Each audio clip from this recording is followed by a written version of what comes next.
IB Nation, welcome back to the third installment of today's Irish Breakdown podcast, show number 2 for both of us. That's true. But our first one together today, and Vince, the college football playoff rankings came out today, and lo and behold, there was some stuff I liked, some stuff I didn't like, but definitely a lot to talk about in tonight's show, and that's what we're going to do today. So we're going to kind of talk about just some overall thoughts that we had from the rankings. We'll go over the rankings with things we like, things we didn't like, overall impressions, and then what it means for Notre Dame. Because based on what they did here, I'm going to make a case that Notre Dame should have been in the top 25 based on how the top 25 went.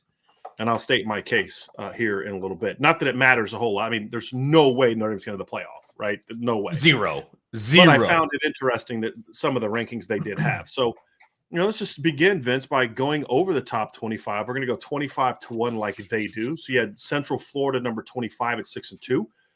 5-3 Texas at 24. 23 was Oregon State, who was 6-2. 22, you have 3 straight ACC teams. NC State at 22. Wake Forest at 21. Syracuse at 20. All 6-2. 7-1 Tulane is at number 19. Oklahoma State at 6-2 is at number 18. 7-1 North Carolina is 17. Illinois at 7-1 is at 16. 6-2 Penn State is sitting there at number 15 with 0 wins over top 25 teams. That's rough. Utah is next at number 14. Kansas State at number 13. All 3 of those teams are 6-2. 7-1 UCLA is at number 12. You've got Ole Miss at, I think I might have got Ole Miss's record wrong. Let me just check here. Nope, they're 8-1. They haven't had their bye week yet. Ole Miss is 8-1 at number 11. Also a grand total of 0 wins over top 25 teams. LSU at 6-2 is number 10. USC is at number 9 at 7-1. Oregon's at number 8 at 7-1. TCU was number 7 at 8-0 with 2 wins over top 25 teams. Alabama sitting there at 6, 1-1 against top 25 teams, including a 1-point win over Texas. Michigan number 5 at 8-0. All the rest of the teams are 8-0. Michigan at number 5, Clemson at 4, Georgia at 3, Ohio State at 2, and Tennessee at 1. Vince, that is your ranking right now. If the college football playoff were to start based off these rankings, you'd have Tennessee against Clemson in the first round and Ohio State against Georgia, or in the one semifinal, and then you have Ohio State, Georgia in the second semifinal. I think both of those would be very entertaining games. A really good defense against a really good offense. I think Tennessee would probably beat Clemson soundly. It's a bad matchup for Clemson just because of their secondary issues. Right. Yep. The Ohio State Georgia game would be a really good offense against a really great offense against a really great defense. Would be certainly entertaining. But let's dive into these rankings, Vince, and I just want to kind of just some overall thoughts from it. Sure. Number one is what the ranking showed me for the most part is, number one, the SEC continues to be overhyped no matter what happens in the non-conference. Always. And number two, the committee seems to care more about who you lost to than it does about who you beat. That is evident, and we'll kind of lay that out as the show goes on. But, Penn State being at 15, despite 2 losses to they lost to number 2 and number 5. Both were by double digits, and they have 0 wins over top 25 teams. That's an example of it. Ole Miss sitting there, I don't know what the reasoning is for Ole Miss at 11. We'll get to that one here in a little bit. But you kind of go down the list. You've got, look, Tulane has more top 25 wins than Ole Miss does. And then you've got the ACC stretch of Syracuse, Wake Forest, and NC State all are combined 0-4 against top 25 teams, but they all lost to Clemson. So I guess that's why they're there. Oregon State sitting there at 23. They're at 6-2, 0 wins over ranked teams, but they've got 2 losses to top 15 teams. Texas is there at 5-3, also 0 wins over top 25 teams, but they've got 2 losses to top 20 teams. So there's so much of this that you look at, you say, like Kansas State at 13. They're 1-2 against top 25 teams. There just was a lot, but Utah behind one spot behind them with an identical record is 2-1 against ranked teams. So there's just really a lot of head scratching stuff in these rankings, Vince, but it just showed to me that they care more about who you lost to than they care about who you beat. Well, I also want to point out when you talk about, records versus ranked teams, you're talking about the rankings that came out today, not that they were ranked at the time. It's the Correct. rankings that came out today. So, for example, we've been talking about Notre Dame being 3-1 against ranked teams. That number obviously falls to 2-1 because BYU is no longer I've never ranked. said that.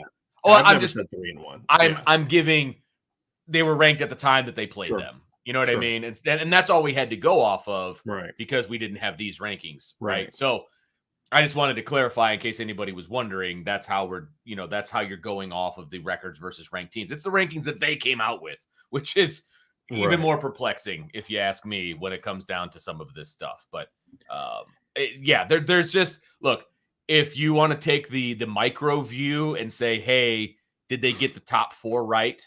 Right. And that ultimately is what matters at the end. Then I feel like they got the top 4 right at the moment. But there's so many other things that go along with that, because we're talking about the first rankings to come out. The top 25 is important because that is going to influence who those top 4 are moving forward. Right. And so do I feel like a snapshot on November 1st, did they get the top 4 right? I think they did, to be honest with you. It's the rest of them that are a little head scratching moving forward. Yeah, there's and some of it is you can't even really explain away like, oh, they did this to help some team that they want to push, because even there, these rankings don't make a lot of sense. Right. Let's go through with some of the things, Vince, first that we liked about the rankings, and because we're going to have plenty to say about the stuff we didn't like, but some of the things we liked. First of all, the committee was absolutely correct in putting Clemson ahead of Michigan. And I will hear zero arguments that will defend Michigan being in there. And this has zero to do with me not liking Michigan. It has nothing to do with that. It has to do with the fact that Michigan is 1-0 against ranked teams. That's it. Clemson is 3-0. And so you look at Clemson, they beat number 20 Syracuse. They beat number 20 Wake Forest on the road. They also beat number 22 NC State. Now, none of those wins were impressive wins, but that's 3 ranked wins. Michigan's second best win is what? Maryland at home in a game they won by a touchdown. Right. So I don't get the Michigan infatuation. I thought TCU should have also been ahead of Michigan based on the committee's criteria, TCU being 2-0 against ranked teams. But Clemson being at number 4 was one I liked. I thought it was a little bit gutsy to put the defending champs at 3. If I was doing like my top 25 AP style, I have Georgia 1. You know my stance on this, Vince. AP style, meaning just, like an old school top 25 rankings, then I have Georgia number 1. But if I'm looking at it from the College Football Playoff Committee standard, I think it's perfectly normal to have Georgia sitting there at number 3. I think you could make a case that they could be at best number 2, simply because they have a better win than Ohio State. Right. I agree with that. Their 49-3 win against number 8 Oregon is far more impressive than Ohio State's 13-point win over number 15 Penn State, a team they were losing to in the second half.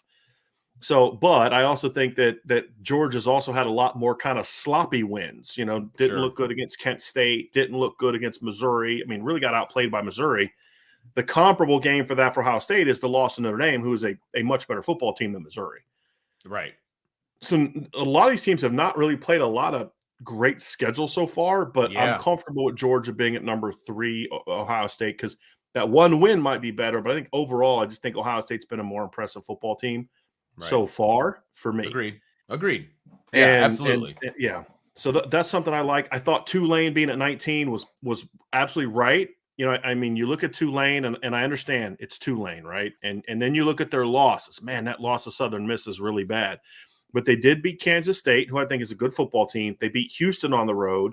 They beat Memphis by double digits. And then they also had a really nice win over an East Carolina team, Vince, that's kind of sneakily had a good season. They're 6-3 right now. They've won 3 straight games, including a win over UCF, which, again, I have no clue how UCF is in the top 25. Yeah, that's UCF lost at home. Well, we'll get to that. We'll get to that, the things we don't like. But I really like them having Tulane in the top 20. I thought 19 was a good place for them. I thought you could have made a case that they should have been over Oklahoma State at 18. Oklahoma State 6-2, lost 48-0 to Kansas State. Tulane is 7-1 and beat Kansas State at Kansas State. Yeah. So I thought that. I thought they showed a good level of respect for the Pac-12. at least the top. I thought, you have Oregon in the top 10, USC in the top 10, UCLA is at 12. I'd say that's a little low, but they have them in there. You have Utah in the top 15 at number 14, and then you also had Oregon State. So I thought they did show a decent amount of respect to the Pac-12 because the Pac-12 is having a good year. I mean, they really are. They're some kind of top heavy, which is a little scary. Yeah. I mean, it's. I'm going to somewhat disagree with that, Vince, because you got Washington State goes on the road and beats Wisconsin. Arizona's got some quality non-conference wins. Well, look, it's a middle-of-the-road Pac-12 team against a middle-of-the-road Big Ten team, and the middle-of-the-road Pac-12 team went on the road and beat them. And won. Okay. You've got Washington smashed Michigan State in a head-to-head battle. I mean, so there's a lot of good wins for the Pac-12 over good conferences. So I like the Pac-12. I think Washington's not in there. They've been ranked at some point in time this year. Washington State wasn't on there despite their really tough schedule. They shouldn't have been. I think Washington flat out should have been in there over UCF, but that's a different conversation for a different day. But those are North Carolina being at 17. It was an interesting one. I thought that was fine. I was comfortable with that. Illinois being at 16 because neither one of them have really played anybody, but they're 7-1 and they're Power 5 teams and all that. Right.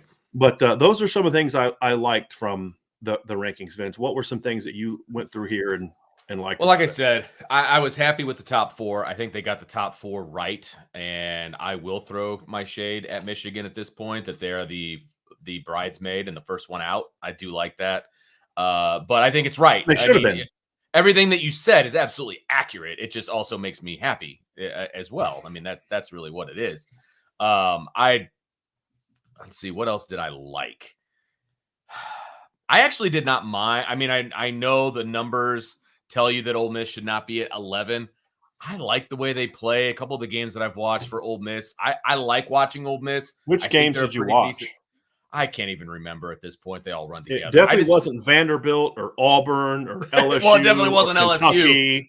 Yeah, they laid an egg against LSU, and that bothers me. But I saw that coming, though, Vince. I mean, I picked LSU to win because their defense is garbage. Yeah, Ole Miss's defense is garbage.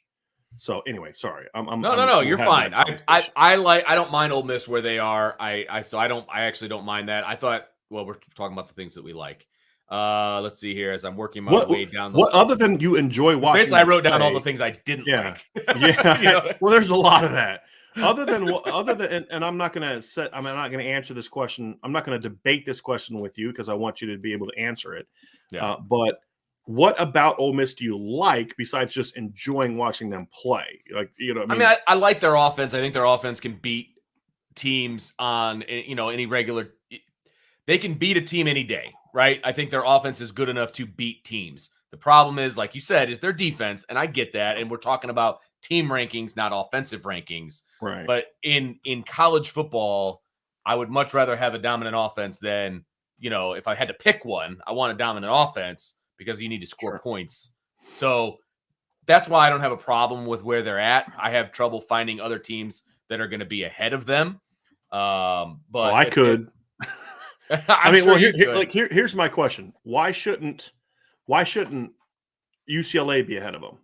Well, that's what you said. We were talking about things that we liked, right? I have here UCLA. I'm simply responding to what you said. I can't find anyone that should be higher. Oh, I see what you're saying. That's what I was asking. Because I like UCLA. I think they kind of got shafted in these rankings. If I'm being honest, I think them being where they are at 12 is way too low. I think they're a top 10 team.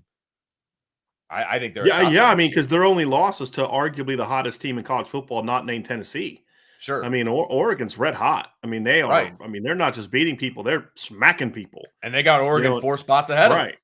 Well, and talk about and you talk about UCLA. UCLA has a convincing 10-point win over the number 14 team in the country in Utah. All right. So let's talk about the things that we don't like, Vince, because that's going to be a lot more of our show because.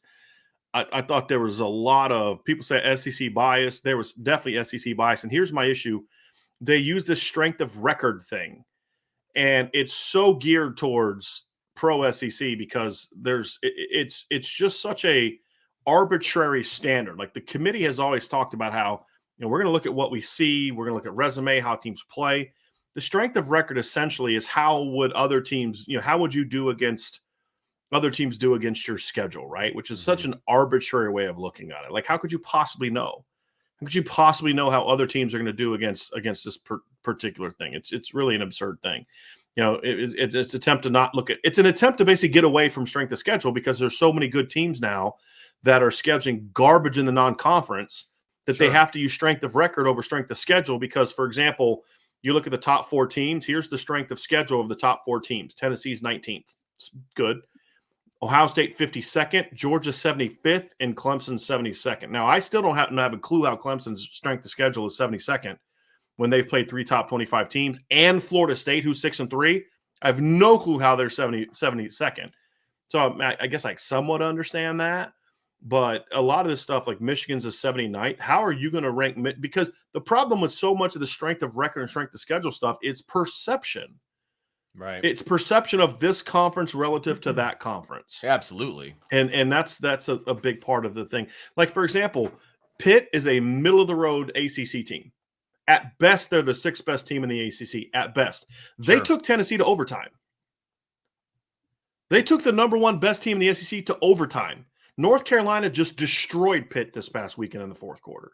Yes, they right? did. I mean, so you're looking at it and you're saying, okay, let's look at how these teams have performed out of conference. I mean, or Pac-12, Oregon goes on the road, gets demolished by an SEC team, right? I mean, Alabama goes on the road, plays Texas, barely wins, and a big reason they won is because Texas' starting quarterback got knocked out of the game in early 2nd quarter? Yeah, it was early.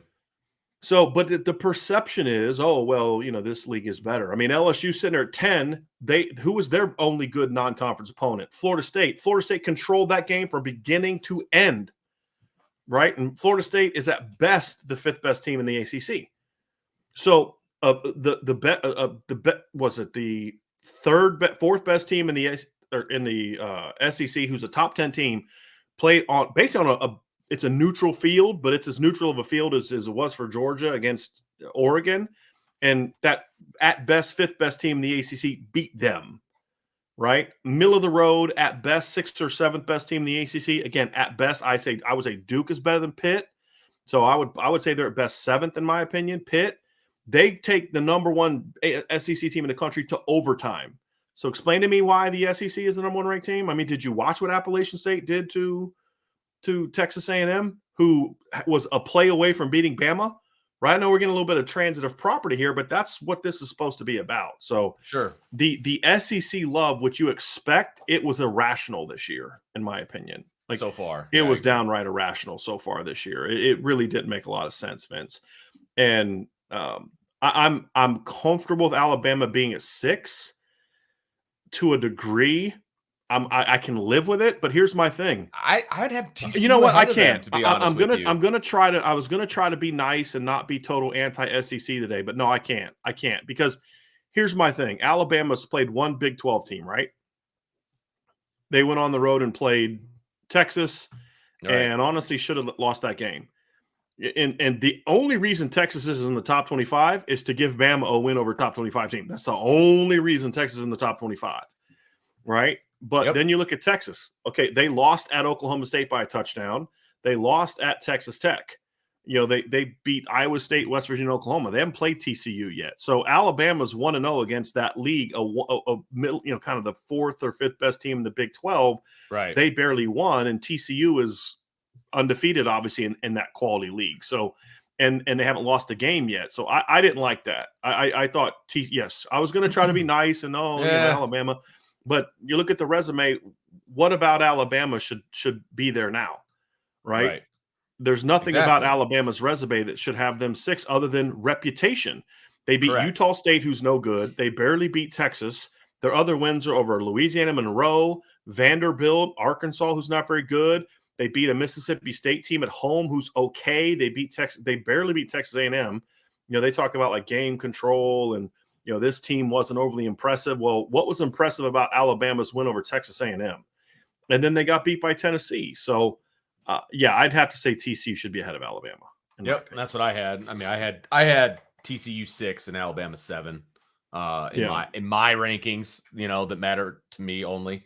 But yeah, I because a lot of things I think are going to play themselves out, right? I mean, Alabama is they're going to play an LSU, who's apparently a top 10 team, right? And so they're going to have, if they can beat LSU, they'll have that on their resume as a top 10 win. Which is another reason I think LSU was put at 10.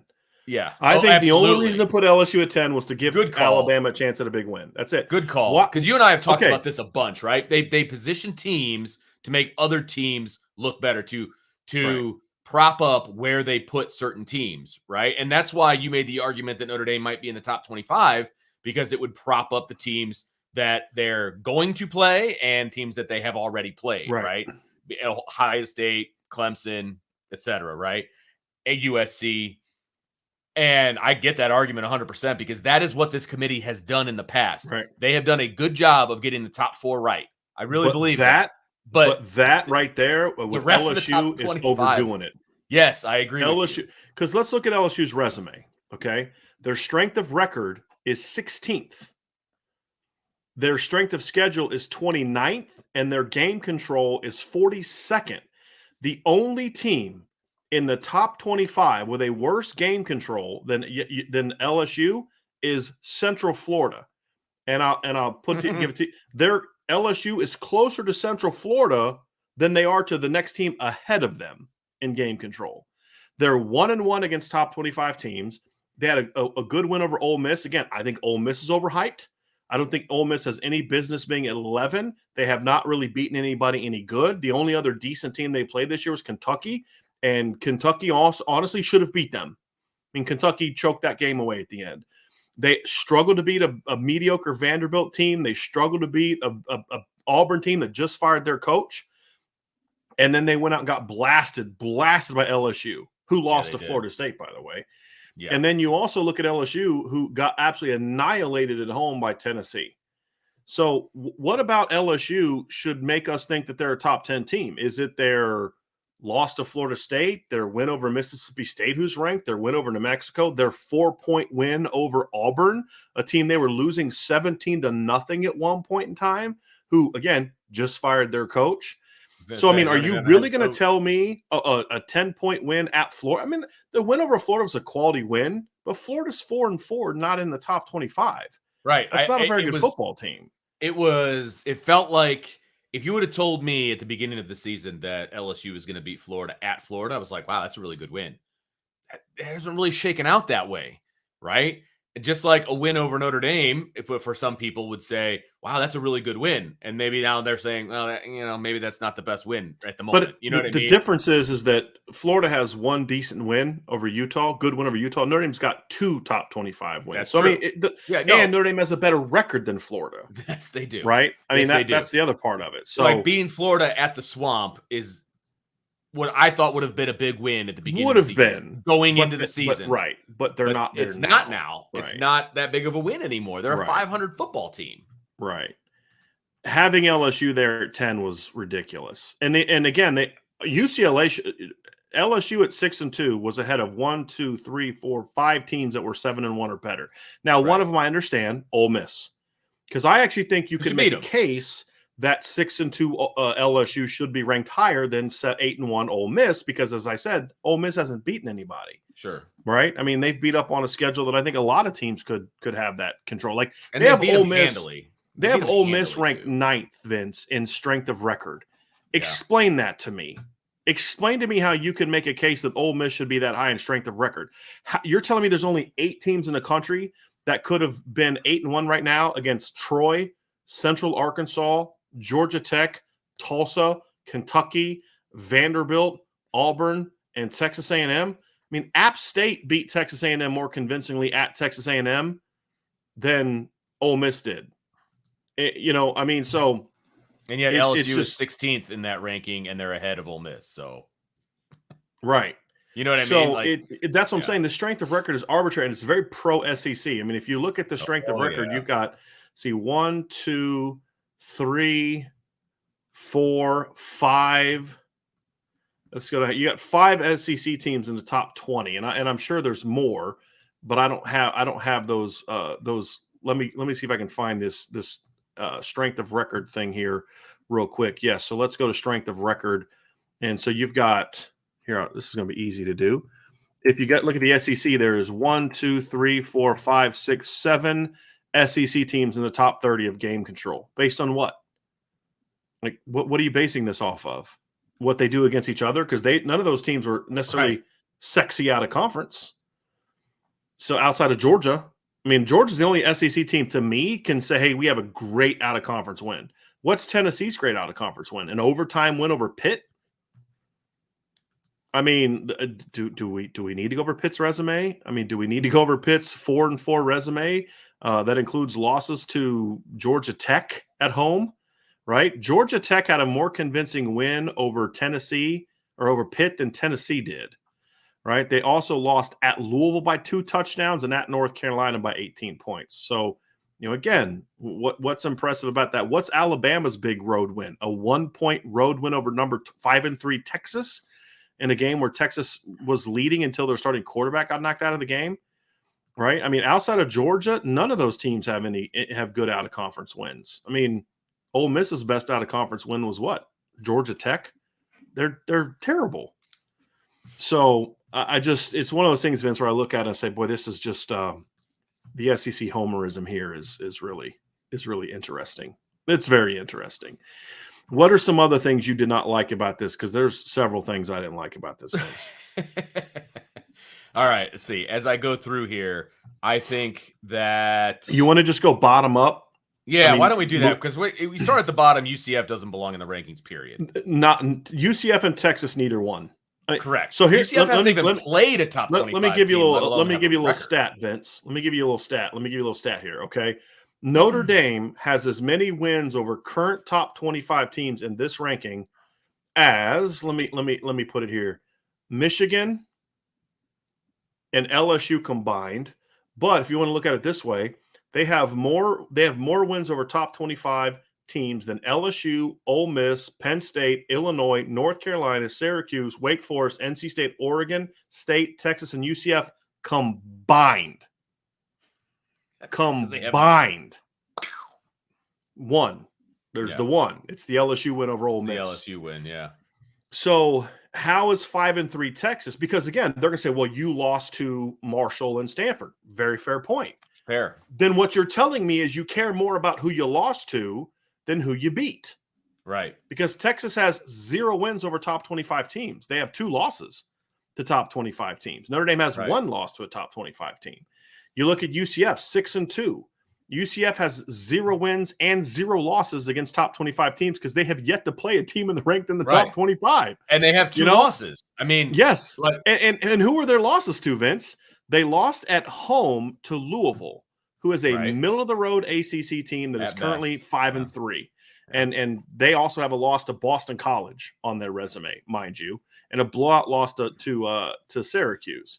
They also lost, Vince, 34-31 at East Carolina, who's again nice 6-3 football team, just coming off of a win over BYU. But they're not. You lost by 21. Team.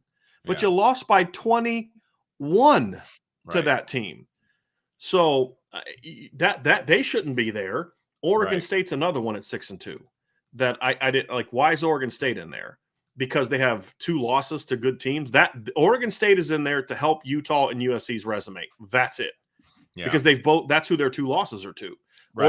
Oregon State's here's their wins: Boise State, Fresno State, Montana State, Stanford, Washington State, Colorado. That's who they've beaten this year. Yikes. So they're in there because of the losses. I guess I'm okay with NC State being in there, I guess. Because after that, I mean, Wake Forest, okay. NC State better win out. I mean, yes, they lost to Syracuse. They lost to Clemson. Syracuse is having a pretty good year. Obviously, Clemson is Clemson. NC State better win out if they're a top 25 team. They have a 1-point win over a 1-point win over East Carolina, who's, again, as I said, quality team. Syracuse at 20. Again, some of these teams, like, you're there because who else are you going to put there, right? Like, you could say, well, like, let's look at who else in the countries sitting there at 6-2 right now that could potentially be in this conversation, right? So you have 6-2 Cincinnati, who I would not put in there. So there's no other AAC team that I would put in there. Cincinnati's just lost to UCF this past weekend at UCF. They also lost to Arkansas. Their best win is over Indiana, SMU. That's it. They don't belong in there. You look at the ACC. I mean, honestly, you could make a case that 5-3 Florida State has a better resume than Texas. Absolutely. I mean, think about this. Florida State's 5-3. They have a loss at Wake. All three of their losses are to teams currently in the top 25. Right. They beat Louisville, who beat UCF. They beat number 10 LSU as well. So why are they not in there? They also blew out Georgia Tech, who Ole Miss also blew out. So, Florida State to me has a better resume and a better case than Texas. And so, I mean, I think the only thing you could maybe say is because Texas lost a game without their starting quarterback, whatever, you can maybe say that. I don't really buy that. It was Texas Tech. Yeah. All right. So who else could potentially in there? Duke at 5-3 doesn't really belong in there. So I'm not making that case right now. I mean, Baylor at 5-3, you talk about their resume, I'm not buying it. They have a loss to BYU. So this is the challenge that you have, Vince, is, Kansas. I mean, I'd even consider Kansas over Texas. I was going to say Kansas has a better argument than some of these other teams. Yes, because they did lose games because they lost their start. They didn't have their starting quarterback. Maryland's 6-2. And honestly, Maryland's resume to me is better than some of these other teams. They don't have any wins over top 25 teams, but they had a very competitive road loss to Michigan, and they had a 2-point home loss to a Purdue team who's 5-3. How's that any less impressive than Central Florida? Right. I mean, so there's just you look at some of these. Maryland 6-2, Purdue at 5-3 could have made a case over some of these teams. You look at UTSA is 6-2. I mean, UTSA had lost by 2 points to Houston, and they lost at Texas. They have a better resume than Central Florida. Mm-hmm. I mean, there's a lot of teams out there with a better resume than Central Florida, and it's Liberty not even that hard to find. Here's another one. Why is Liberty at 7-1 not in there? Liberty's only loss is a 1-point road loss to Wake Forest. Liberty also went on the road and beat Southern Miss, who has a win over Tulane, who was ranked in the top 25. Liberty also just blasted BYU this past weekend. So again, if we're gonna get a team like that, why isn't Liberty in there over Central Florida? Right. They absolutely should be in there over Central Florida. So that's another one. Southern Miss is a 5-3 team. That's a quality win there for them. I'm looking at it now. I mean, Boise State at 6-2, they don't belong in there. Then you look at like Washington. Here's another one. Why isn't Washington in over Central Florida? Right. Washington 6-2. Their losses are at UCLA, Texas. Right. They won at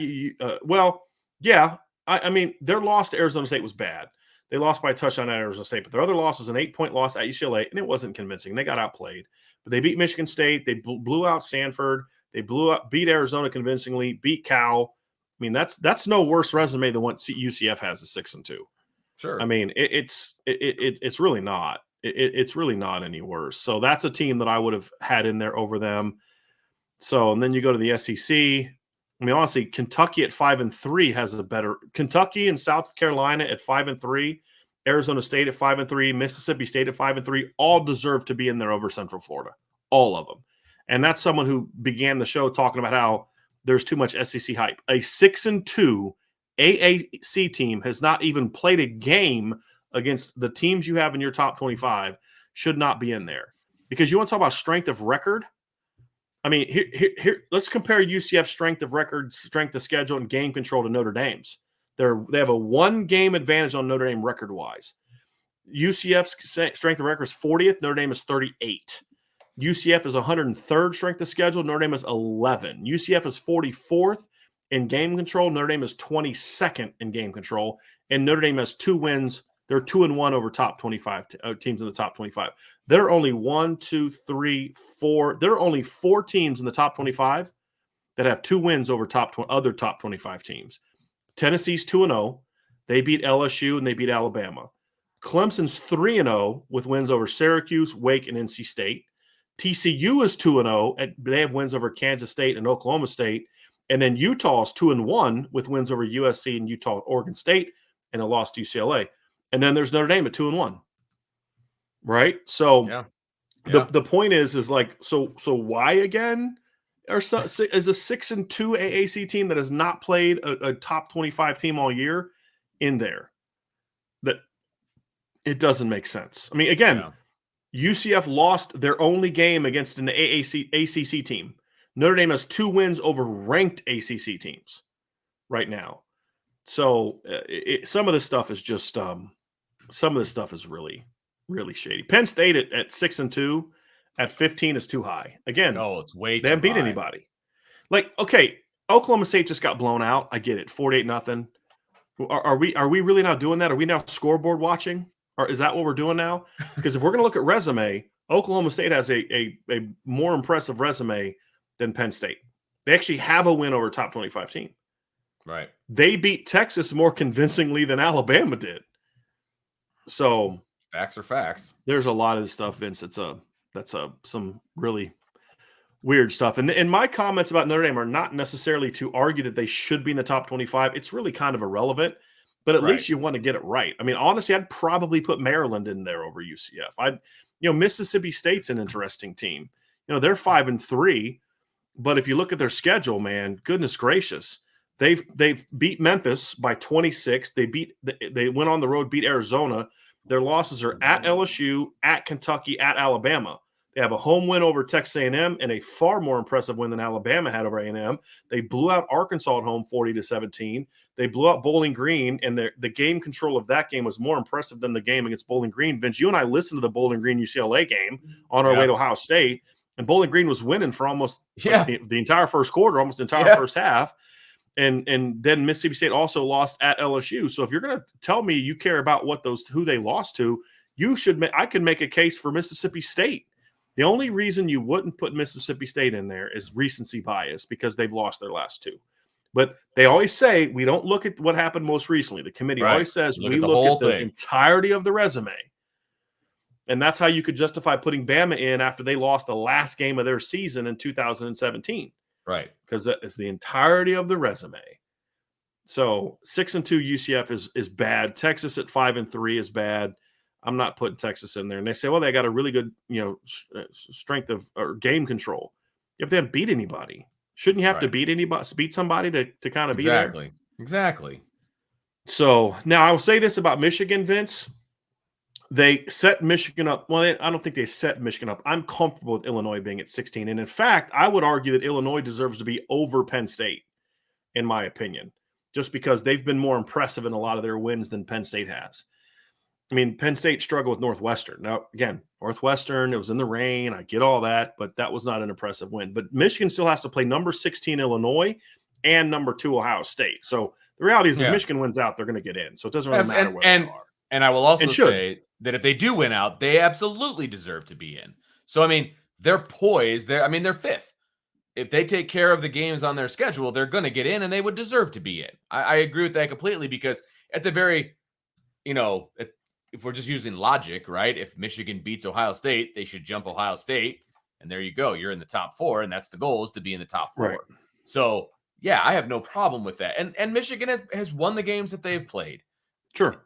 Absolutely. And the one ranked team that they played, they beat the crap out of them because Penn State, I don't think is that great of a football team. Right. Right. So it's all, look, let's be honest. It's all going to come down to the last game of the season when Ohio State plays Michigan. Winner goes, loser is out. But see, not necessarily. And that's the problem I have. Because you have them ranked too high, I agree with you.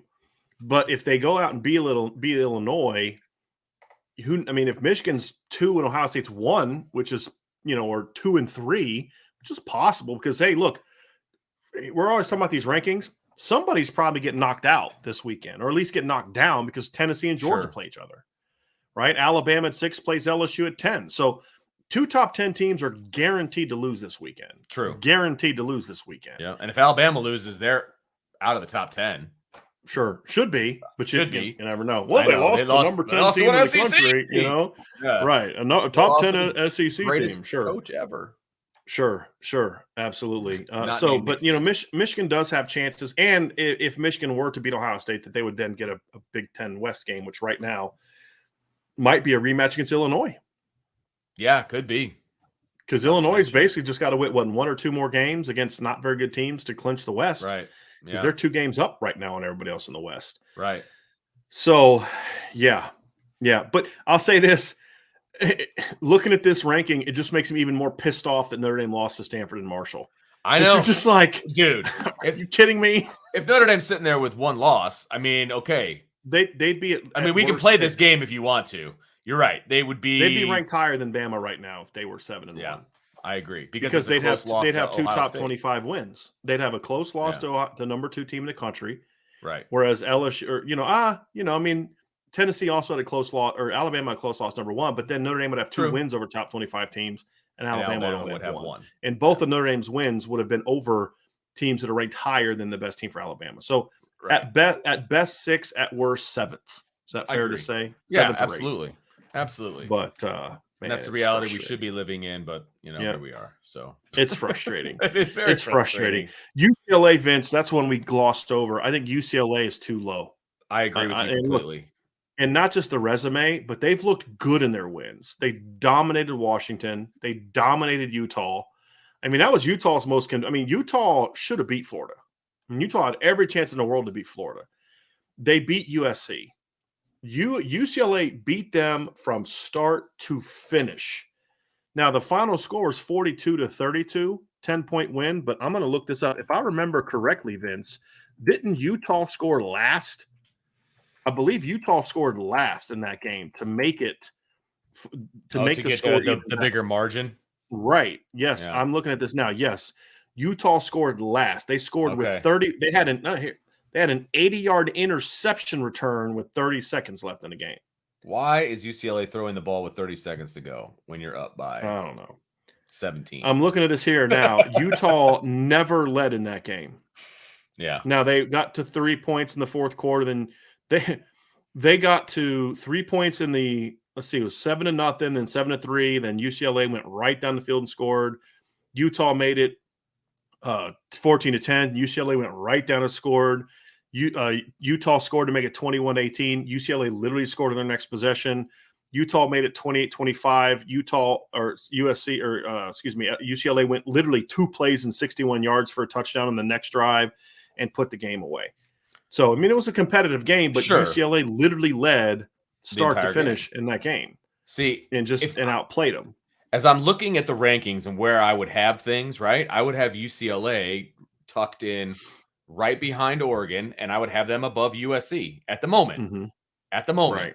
And granted, they're going to play each other. So, I mean, that's going to play itself out. But I feel like, they not handily, but they beat Utah, and that's who USC lost to.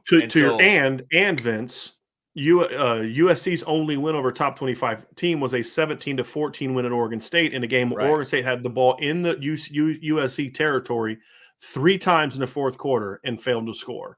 Right. Whereas UCLA's only loss was to a very good Oregon team, but they dominated Utah State. Right. I mean, Utah, a team that beat USC. Right. So I agree with you. I would have them higher. I think Oregon should be the top-ranked Pac-12 team. I have no problem with that. Yep, no problem with that. I would actually understand having Bama ahead of Oregon. I'd probably put Oregon ahead of Bama, but they lost by 46 to Georgia. That has to kind of hurt you a little bit. Yeah. You have to punish them a little bit for that. And that's why, because I at first I was like, well, maybe Oregon should be above Bama. They got the same record, but then I'm like, well, no, because and they have a better win, right? They have a better win, yeah. Right. So Oregon, I mean, because it's Oregon beat UCLA, who we just said should be a top 10 team. They should definitely be over LSU. They should definitely be over Ole Miss. At worst, UCLA should be 10th. At worst, right. Oregon beat them convincingly. And their overall resume is better than Bama's, but the how bad they lost that game. And here's the thing, Vince, it wasn't even like, it was one of those games that got away from them late. It wasn't like, it really wasn't that bad. Georgia scored 21 points in the fourth quarter off turnovers, and it was a much more competitive game Georgia smashed them from start to finish. I mean, it was 28-3 at halftime. That game was ugly from the beginning, from the kickoff. Yeah. I mean, it was.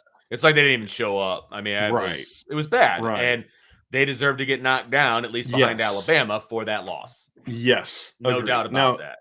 Because Alabama's loss was on the road at the end to a Tennessee team, number 1 Tennessee, they had a chance to win. So, yeah, I'm okay with that. I think, who you lost to should have a say. Yes. It just shouldn't get as much of a say as what the committee gave tonight. Right. That's my only issue with it. Right. No, I give so you that. That's something I didn't like. But UCLA should have been higher.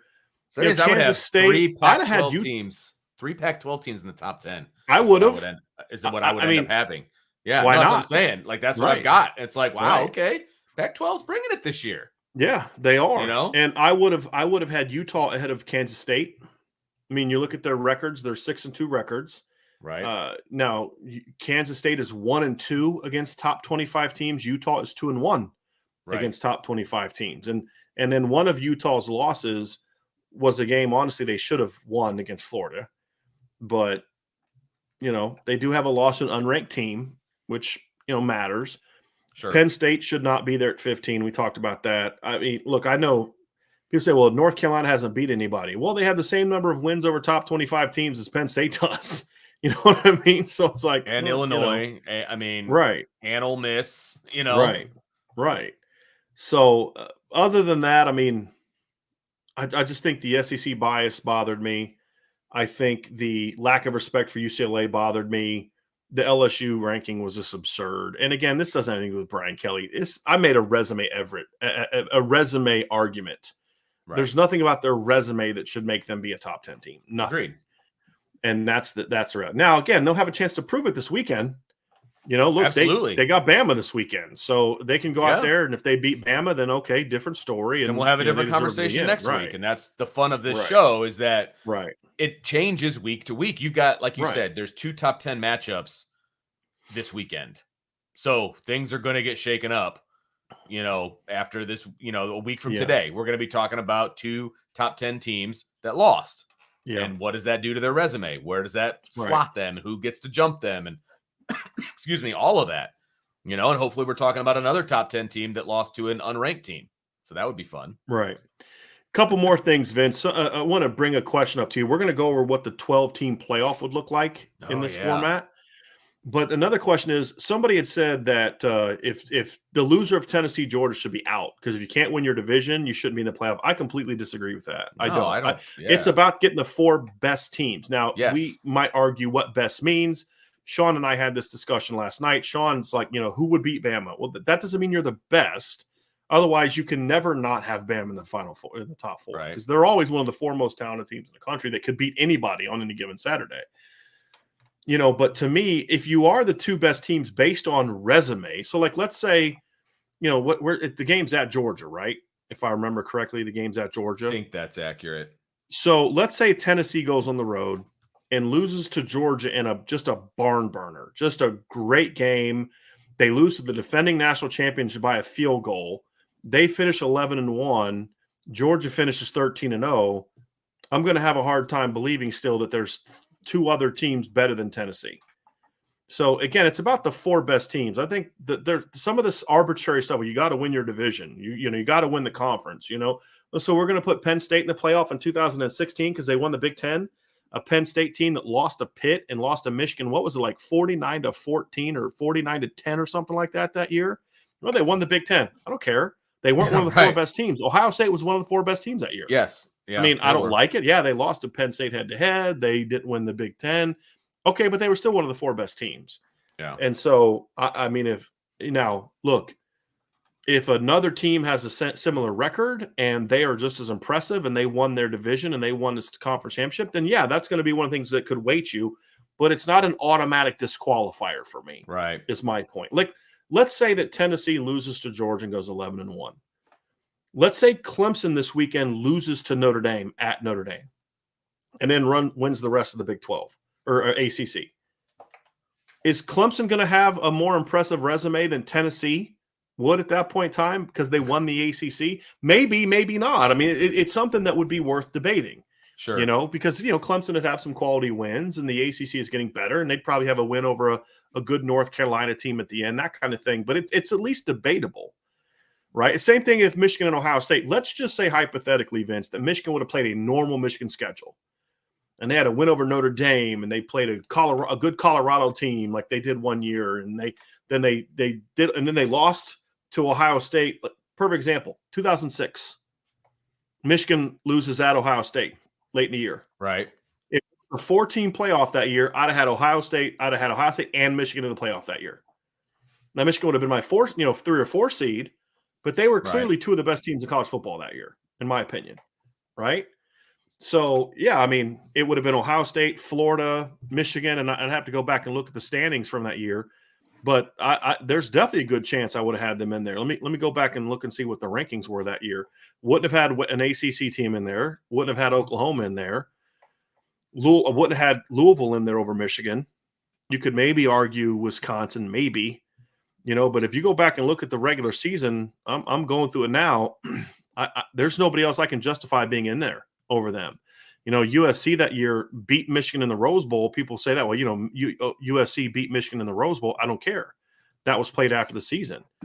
USC lost. USC had 2 losses. They lost to Oregon State and UCLA. Right. They didn't belong in there. So you just kind of go through it. If you're one of the 2 best teams, you're one of the 2 best teams. That's all there is to it. That's all there is to it for me. And so I don't think it's an automatic disqualifier, Vince, in my opinion. I don't know what your thoughts are on that. No, I'm a very much if I'm watching a team, I want the best teams in there, period, end of discussion. I don't care about conference championships necessarily, unless that is a box checker for who the better team is. Tiebreaker type, right? Exactly. I don't care if you're a conference champion. That doesn't mean anything. If the 2 best teams in the country happen to be in the same division, one's not going to the conference championship. Right. So I don't like that having to be a precursor for everything. I just don't like that. Now, the 12-team playoff, I don't have a problem with it making you a higher ranked team as long as that other team is in there, right? If that's going to, conference champions can only be the top 5, or whatever the thing is for the top 12, right? The 12-team playoff. I'm okay with that because at least the team's in there and they have a shot at winning it. That's where I'm at. Here would be a possible exception to the rule that I just said. Okay. A possible exception for me would have been like 2011 when LSU and Alabama were the 2 best teams in the SEC. They ended up playing for the national championship. The difference, however, is LSU went to Alabama and beat Alabama. If Tennessee beats Georgia, I'm going to be a little less forgiving of Georgia than I would Tennessee, since it's a road game for Tennessee. Sure. The other thing that matters to me too is the convincingness of the victory matters. It does. If it's a convincing 17-point Georgia win, that's going to have a much bigger impact for me, no matter what Tennessee does the rest of the year, than if it's a barn burner that's a legitimately well. And when I say 17, I mean a legitimate 17, not one of those things where they put a couple on the board, late. You have to go for it on 4th down. You don't get it. They punch it in to go up 10. Right. You throw a pick 6 with 3 seconds left. They win by 17. We all watched the game. It was a much closer game than that. But if it's a game where you're clearly not the better team, I don't think you should get in. And that's going to always be the thing that's going to hurt Oregon this year, Vince. Absolutely. No matter what Oregon does. Shellacked. Destroyed. Yes. Destroyed. And that hurts. And when I'm looking at 2 teams, that is going to be a determining factor for me, just like it was here. I'm going to present this scenario for you, Vince. Okay. Georgia runs the table and does exactly what they've been doing now, which is, Oregon, for the most part, Vince, has been very convincing in their wins. They're 7-1. They've got a win over a UCLA team that you and I think should be in the top 10. Yeah. They have to play Utah. They still have to play Utah, right? That's another really good team that they have to play. So they would that would give them a really highly ranked win. And then the Pac-12 this year, Vince, got rid of divisions. Oh, so it's just top 2 teams. There's a good chance they would then play USC or UCLA, in the championship game. Let's say they win that game convincingly, 17-point win over USC. Yeah. Tennessee loses to Georgia this weekend by a touchdown, 10 points, whatever. Okay. Tennessee goes 11-1. They finish the season. Let's see who does Tennessee. They got Georgia. So let's say Tennessee loses to Georgia this weekend in a 7-point game, right? They have Missouri, South Carolina, and Vanderbilt left. And let's say Georgia runs the table and they win the SEC. Okay. You're sitting here. Let's say Ohio State runs the table. Say Clemson runs the table, just for all argument's sake. They're undefeated. Or no. Okay. Let's say Notre Dame beats Clemson. They're out. Okay. TCU runs the table. Okay, so that's 2. Georgia's in, TCU is in. There's no way an undefeated Big 12 team this year is not in for me. The Big 12 is too good. So let's say TCU is in, and then let's say I'm trying to think of. So you got the Ohio State runs the table. So Big 10's in, the SEC champ is in, and the Big 12 champ is in. Then you have a 12-1 Pac-12 champ against an 11-1 second best team in the SEC team in Tennessee. Common opponent. One got beat by 46. The other got beat by in a neutral field. The other got beat by 7-10 on the home field. You're going to tell me that in that scenario, Georgia or Oregon deserves to be in over Tennessee? No way. I'm going to have a hard time accepting that, Vince. No way. Because of just how bad that loss was. And I have to say that Clemson would still be in the conversation as a one-loss ACC champion. Even though they lost to Notre Dame, sure, they would still be in the conversation. I would take Tennessee over Clemson, right? But they would still be in the conversation. Here's the thing that would have to be interesting on that. Because let's say they go on the road. Here's what would have to happen. How would a one-loss Clemson who loses to Notre Dame get in? Couple things would have to happen. Number one, they would need Notre Dame to run the table. Absolutely. Because if Notre Dame beats USC and Clemson, Notre Dame's in the top 20, if not the top 15 by the end. We've seen 3-loss teams be a borderline top 10. Notre Dame would not belong as a borderline top 10 team. You lost to Marshall and Stanford. No, so and I'm simply making the point that we have seen that before. They would definitely be top 20 to 15 if they beat both of those teams, right? So you look at it that way. I think they would need Notre Dame to win out, which would make that quality of loss impressive. Right. They would have to obviously win out. That's a no-brainer. But here's the other thing that would get interesting, Vince. They play last game of the year. They play a home game against South Carolina. Now, South Carolina has at Vanderbilt, at Florida left. If South Carolina can somehow win those two games, there's a good chance South Carolina's ranked when they go play Tennessee. And then the next week after they play Tennessee, they go to Clemson. So back-to-back weeks, you're going to see those two teams play against South Carolina. That could be one of those final determining factors. You'd have the conference championship for Clemson, plus that head-to-head potential win.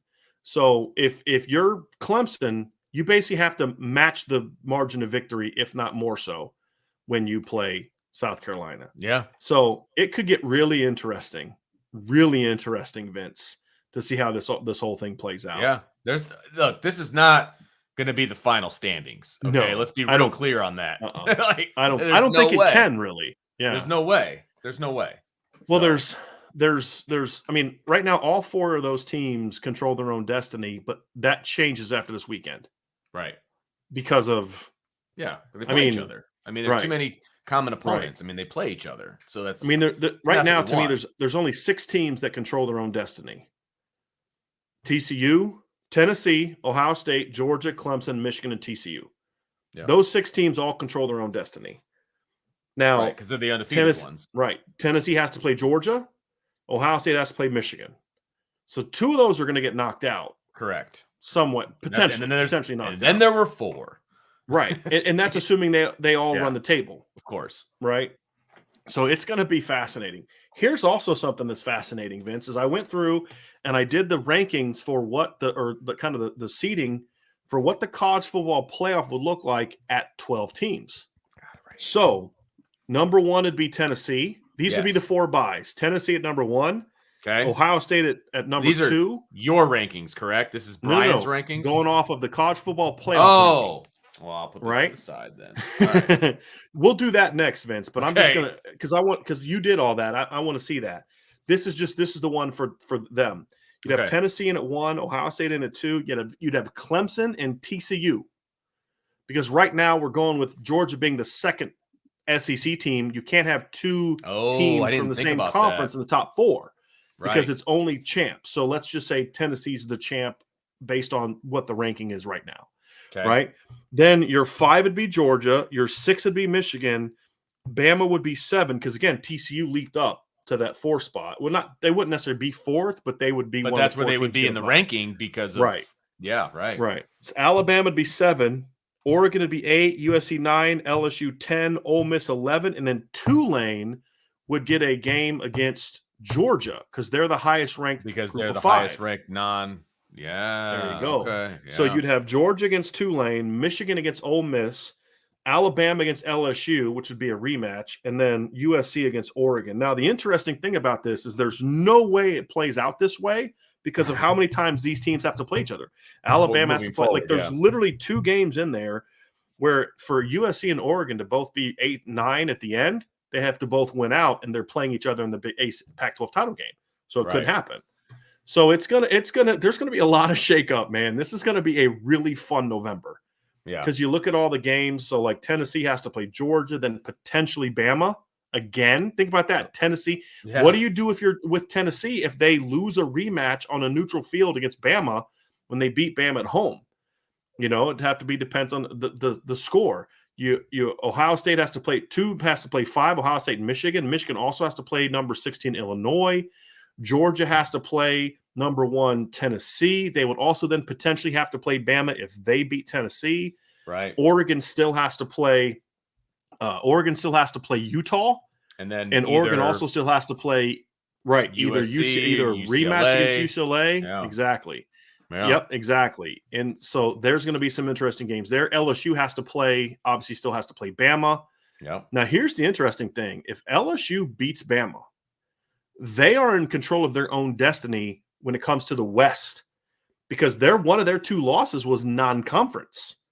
So they'd be the only 1-loss team left in the West if they win at Arkansas and then at A&M. It's the only 2 conference games they have left, at Arkansas, at A&M. So LSU is in control of their own destiny when it comes to the SEC West title. And getting to the conference championship. Correct. Now, I don't see a scenario in which they're in the playoff. I don't. Right. Because let's say Clemson loses to Notre Dame. Clemson's 12-1. They have a common opponent. Clemson beat Florida State at Florida State. And LSU lost to Florida State on a neutral field. Right. Right. You know? And LSU's already got 2 losses. Correct. And Clemson dominated Florida State. We talked about that in our show earlier. I mean, it was 31 to like 14 at one point. Florida State scored with like a minute left to make it a 6-point game. It wasn't, that close of a game. North Carolina is going to, if they keep running the table, see, that's the thing for Clemson is they get Notre Dame, and there's a good chance they play a very highly ranked North Carolina team too, Vince, because North Carolina right now, they're 7-1. You look at the rest of their schedule, they've got at Virginia this weekend. They're not very good. Then they have at Wake Forest, home against Georgia Tech, home against NC State. There's a good chance North Carolina is going to be very highly ranked. I think they can beat Wake Forest. I do. I mean, if you watch North Carolina play Louisville lately, can beat Wake Forest convincingly. Their defense is getting better. North Carolina's defense has gotten a lot better since they played Notre Dame. They have not given up. Let's see, they gave up 10 to Virginia Tech, 24 to Miami, 35 to Duke. Although I believe Duke scored late in that game. Isn't it funny that we're talking about a team that gave up 24 and 35 is getting better on defense? That's how bad their defense was during the season. But I want to find that. Of course, I type in North Carolina Duke box score. And it gives me a bunch of basketball games. Of course, I don't care about all that. But Duke scored 2 fourth-quarter touchdowns. So it wasn't. They actually took a fourth-quarter lead, and then North Carolina scored with 16 seconds left. And then they went back the next week, and they held Pitt to 24. So they've gotten better on defense. Wake Forest, to me, hasn't gotten better on defense. They're really bad on defense. So I would think that North Carolina's got a shot to run the table. At worst, I think Carolina's 10-2. And they would win the Coastal because they'd only have 1 conference loss.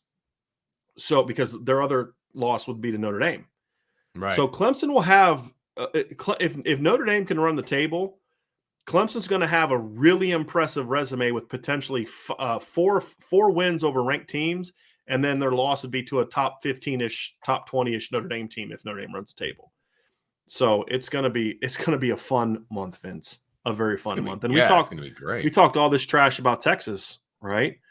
And how they shouldn't be in right now. Well, Texas is going to get their shot. They play at Kansas State this weekend.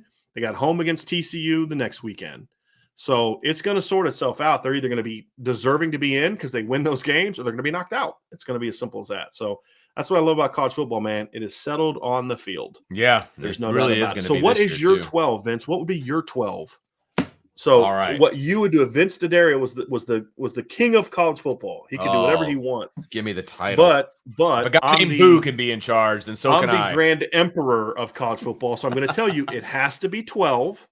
Okay. The top 4 conference winners get the top. So I mean, the format's so we're doing the same. Okay. I just ranked my top 12, so I didn't do. Okay, then let's do that then. For November 1st. Like, this isn't how I think it's going to end up, obviously. Right. So this is how I've got it right now. So number 1, Tennessee. Number 2, Ohio State. Number 3, Georgia. Number 4, Clemson. Number 5, Michigan. Number 6, so real TCU. quick, you had the top 4 in exact order. You not only liked the top 4, you thought it was in the exact order that it should be in of the committee. I do. Okay, cool. Yeah, I do. Okay. Go back to 5 because I kind of cut you off after. That's 4, okay. So that's my fault. You don't need to apologize when I cut you off. 5 is the Meat Chickens. 6, TCU. 7, Alabama. 8, Oregon. 9, UCLA. 10, USC. 11, Ole Miss. And 12, Utah.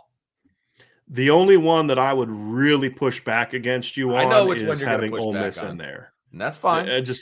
I can't have a team in the top 12 that beat 0 ranked opponents. I can't. Now, the other thing that I would want to kind of do a resume stack up is TCU and Michigan.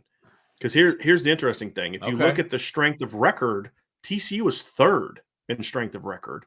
Michigan is 7th. Yeah. Although I would argue there's a lot more than 7 teams that could be, where they are. So, yeah. Somebody just said Brian just wants to hear Vince say Michigan.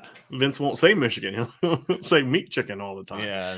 I would say you could make a case that TCU deserves to be in over. Now, I know that Michigan had that one convincing win over Penn State, but weren't they losing for a decent chunk of the first half?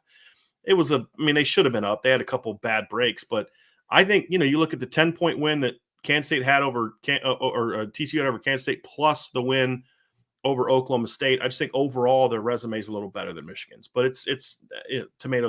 It doesn't really change a whole lot. Right. I would simply just say TCU 6, Michigan 7, or TCU 5, Michigan 6, excuse me. Right. Gotcha. But after that, flipping those two. I was really tempted to put Oregon over Bama because I think they have better wins, but I just can't get over that 49. I can't get over the loss. Man. That's my issue too.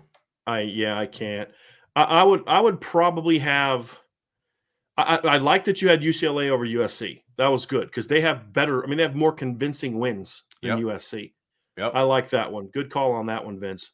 If I were to drop Ole Miss out though, it would be a little bit of a tough call on who to put in there. That was my biggest issue today. Like as of right now, they're 8-1. Number 1, they've got more wins than anybody else in college football, right? Now I know they've got as many wins. Because they're 8-1. But Tennessee, Ohio State, teams. Georgia, Clemson, Michigan, and TCU are all 8. Played more games, right? But they have a loss. There we go. Right. So they were on the verge for me, and then I'm looking at all the teams that are below them. Yeah. And I'm like, okay, well, who deserves to jump them at this point in the season? Well, see, you missed somebody. Who did I miss? You'd have to have Tulane in there. Because again, you have to go by the rules. And see, that's what I wasn't even doing anyway. So if I was doing that, hey, Tulane has more top 20 wins than Ole Miss does, Vince. You know what I mean? So it's you're not wrong. I get that. I'm not wrong at all. I just made my top 12 differently. I just ranked the 12 top teams. But I'm helping you. So who would you take out? Okay, you take out Ole Miss and you put in Tulane. It's between Utah and Ole Miss as to who I would take out. And it would be a toss-up for me at this point, to be honest. I would go Utah. Utah has better wins. I would keep Utah in over Ole Miss, to your point right there. I care more about who you beat. Sure. And right now, Ole Miss you can't tell me that Ole Miss is good based on who they beat. Sure. You can only say, hey, I like how they play. Right. Okay, that's fine. But how they play had them losing to Vanderbilt for a chunk of that game. It had them, getting outplayed by Auburn at times. It had them barely beating Kentucky without Chris Rodriguez. I'm just not impressed by Ole Miss. They have to beat somebody. Utah's got a bad loss, but they've also got some really good wins on their resume. And one of their wins was very convincing. Their win over Oregon State, that's 42-16. That was a very convincing win. Would you consider Would you consider either Illinois or North Carolina? Because see, they have the same problem. They don't have any good wins. Right. No, yeah. And right. And Ole Miss's loss is better than North Carolina's loss. They lost to LSU. North Carolina lost to Notre Dame. 10 team. Yeah. Well, right. Here's the thing: LSU does not belong anywhere near the top 10, but they do belong. They do deserve to be ranked higher than Notre Dame. Absolutely. Right. No question about it. Yeah, absolutely. I mean, their two losses were to a quality Florida State team who's better than Florida State and Marshall, and their other loss was to the number one team in the country. Now, it was an embarrassing loss, but I mean, that's what Brian Kelly does, right? But still, yeah, exactly. Notre Dame was more. This is what Kelly did for years. Well, Notre Dame's loss to number 2 was a lot more convincing or a lot more competitive than LSU's loss to number 1. I don't care who'd you beat. Right. Exactly. Well, LSU has a top 25 win, a convincing, because I don't like Ole Miss, but they belong in the top 25. Sure. And they smacked them. They went on. They beat them by 25, and it wasn't really that close. I mean, it was a convincing 25-point win. Over early. So LSU deserves to be in the top 20. I just wouldn't have them in the top 12. But they could change it. If LSU beats Alabama, they immediately jump in the top 12. Absolutely. And I would have no problem with that. Good wins. I have no problem with that. Yeah. It would be poisonous coming out of my mouth. But but again, I'm throwing my hatred for LSU and for Michigan out there, but I still have them ranked where I would have them ranked regardless of who their coach is. Like that, I am mature enough to do that. You know what I mean? But I still don't think from a resume standpoint that LSU belongs in the top 12. I just don't. If they beat Alabama, yeah, they do. Right. But not right now. Yes. I'd probably have them. So somebody said all podcasts should put a top 25. I put a top 25 together every week. I haven't done one for this week yet. But I'd have had LSU in the top 20, no doubt. Like 19 or 20, probably to me. Maybe 17 to 20 is about where I would have them. That's fine. Maybe even a little higher because I haven't factored in like Penn State losing. Some other teams like that losing, but they'd be in like 16 to 20 range for me. I'd be, Syracuse would fall below them this week.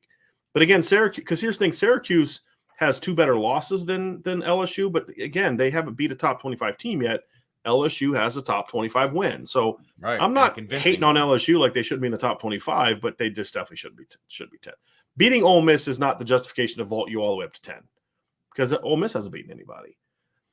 So that would be my thing. Is I'm with you on Tennessee number 1, just because I think their strength of schedule is certainly tougher than Ohio State's. I think Ohio State's probably right now the best overall team, but it's them and Tennessee. But it's really hard to gauge Ohio State because they just haven't played anybody since the Notre Dame game, and they didn't look that good against Penn State. Big Ten teams, that's why, to me, Tennessee this past weend leaped Ohio State. I'd have told a week ago I'd have had Ohio State probably as the best team. I agree with you, but they did not play. They did not look good against Penn State.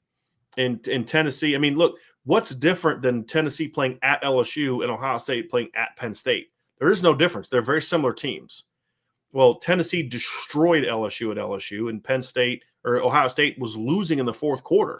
Right. To Penn State. And they put up some scores at the end to make it look more convincing than the actual game was. It was a hard-fought, competitive game. But they won. I mean, that's the difference between 1 and 2. Right, but that's why they should be 2 and Tennessee should be 1. Absolutely. Yes, absolutely correct. Yeah. I would have Georgia number 3, but I would think long and hard about having Clemson number 3. Because, again, if we're just looking at resume, Clemson's got a better resume. But eye test, with the exception of the Missouri game, Georgia's looked better to me than Clemson. Their defense has been better than Clemson's, and their offense is better than Clemson's. They just played like garbage against Missouri. They just did. They didn't show up to play that day. They've also got some really impressive blowout wins on their resume as well. So I would do that. I'd go TCU 5, Michigan 6. And honestly, I think there's a bit of a drop-off after the top 6 for me. Yeah. I mean, resume-wise and every other way. Bama 6 or Bama 7, Oregon 8. I like UCLA being 9. I'm USC 10. And again, there's a big gap between 10 and 6. And really, there's a big gap between 9 and 10 and 7 for me. I mean, I still think Alabama's significantly better than UCLA and USC. Right. Significantly better than those teams. There's no doubt. I'd probably have Utah next, and then I'd have Tulane 12th because I would honor the highest ranked. All right, so now next week I know that I have to have my group of 5 in there. Yeah. So I'll do it that way as opposed to just Yeah. a straight up top 12. Yeah, so that'll be interesting. And now, Yeah. obviously, for Notre Dame, they get a chance to play the number 4 team in the country this weekend. Yeah. And as long as North Carolina and Syracuse can win, Syracuse plays at Pitt. I'm not quite sure. I forget where North Carolina. Who I just at Virginia, right? Isn't that who I said North Carolina 'cause you said plays? they're I not think very they play good. at Virginia, who stinks. As long as they can avoid an upset against at Virginia this week, they play at Virginia, then they're at Wake Forest. Syracuse has to go on the road. Hopefully, they can beat Pitt, who's 4-4. Then Notre Dame would have 3 wins over top 25 teams, and I think that would vault them into the top 25. If Notre Dame loses this weekend, then we're not having a top 25 conversation about them the rest of the way. Yeah. So it's not even worth 8-4 again, and with losses to Marshall and Stanford, like if you look resume wise, a win over Syracuse, win over Carolina, win over Clemson, right, that can overcome the bad losses. But when you also lost to the 2 best teams you played, and you lost to Marshall and Stanford, I don't care who else you beat. No, it doesn't matter. It's irrelevant at that point. Yeah, it's Motor City Bowl or bust. Yeah, well, I mean, probably a little bit better bowl than that, but I don't think there's a tie in there. At that point, I just want it to be within driving distance. Yeah. Pinstripe Bowl, Vince. We'll be driving to New York City. Yeah. So not flying to New York. We'll drive there. It's all good. That way I can. I won't even tell you what the advantage of driving. I'd be better protected. I'll just say that when we get into New York. The crime going on in that place. So, Vince, that was a fun show, man. We did have one quick super chat from ND Nation. Thank you for the super chat. Can we imagine this team with Caleb and Bryce, etc.? No, not really. I mean, this is the team they have, right? I mean, look, Notre Dame would be pretty good, but quarterback's not the only reason they lost those games. Right. Are those 2 quarterbacks good enough to overcome it? To a degree. To a degree, sure. But Caleb Williams is not, to me, in the same conversation as Bryce Young and CJ Stroud and Hendon Hooker yet. He can get there, but he's not there yet. No, he's not. He's definitely not there yet. He's a good football player, very talented football player. But his game needs a lot of maturity. And I mean, to me, Vince, he as good as he's been, he hasn't been great in some of the better teams they've played. Wasn't very good against Oregon State. His numbers were great against Utah, but he also had some really big misses in that game too. So it's it's been, and he was not good at all against Washington State. And that was a much closer game than the final score dictated. But he did look very good against Arizona this past weekend. So, but yeah, Notre Dame would be obviously a better team with those guys at quarterback. There's no doubt about that. But they'd still have the same issues offensive coordinator. They still have the same issues. First 2 games at offensive line, they still give up big plays on defense. There'd still be some of those things would exist. But it would be nice to have that kind of quarterback in Notre Dame. So maybe they'll get one in the 2024 class. Maybe CJ Carr can be that guy. Sure. We'll find out. So it'd be nice to see Notre Dame start to do that. So anyway, that's going to do it for tonight's show, Vince. Tomorrow, 1:00, Ryan Roberts and I will be back. We will talk about the matchup of Notre Dame and Clemson, statistical matchup, and then the on-field matchup. We'll do Notre Dame run game against Clemson run defense, and then so forth and so on down the line. Tomorrow, Vince, are you going to be on the show tomorrow? So it'll be you and Sean Stiers tomorrow at 6 p.m. on Mailbag, the Ivy Nation Sports Talk, Wednesday mailbag. So you'll definitely want to tune in for that. Thursday, we'll have Keys to Victory, and then Sean and Jesse will have the Thursday night show at 6 o'clock. Friday, we'll have our prediction show, and then Saturday at 10 a.m. till noon, Vince and Sean Stiers will have the IB countdown to kickoff. So we have a ton still left for you this week. So, Vince, before we go, you know what they need to do, man.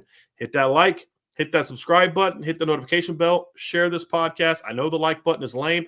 Make sure you hit the like, not the dislike, because they're like right by each other now. Oh, are they really? The new lame YouTube format that they have out now. Brutal. Sign up for the message boards at boards.irishbreakdown.com. Definitely give that a shot. I think you'll really enjoy it. Check out our website at irishbreakdown.com. And also subscribe to the CFB Nation podcast. So the guys for CFB Nation, Bill Bender and Bill Troche from Sporting News, are actually recording their post rankings top 25 and their preview of this next week's big games tonight. So we'll have those out of the next couple of days. So definitely subscribe to that as well. So for Vince, I'm Brian. Thank you for joining us so much on this Irish Breakdown podcast.